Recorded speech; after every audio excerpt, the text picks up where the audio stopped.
Depardieu dit que 12% des enfants sont harcelés à l'école.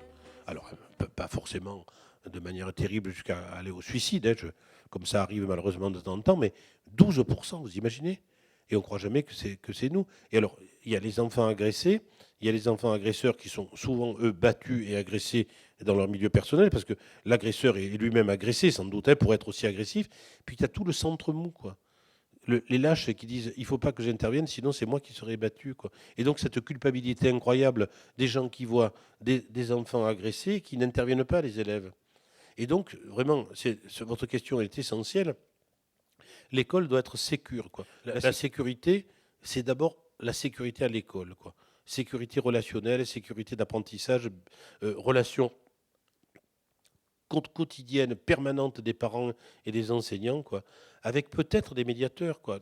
Vous savez, dans le harcèlement, les causes sont terribles. La première cause, c'est le surpoids.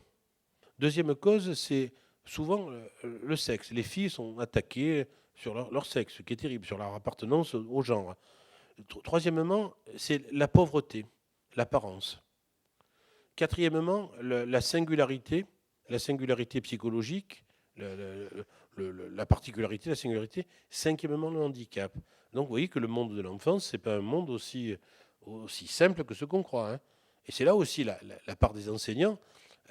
Moi, je leur ai dit et je leur dis, quand ils sont en vacances, quand ils sont en récréation, c'est du travail aussi.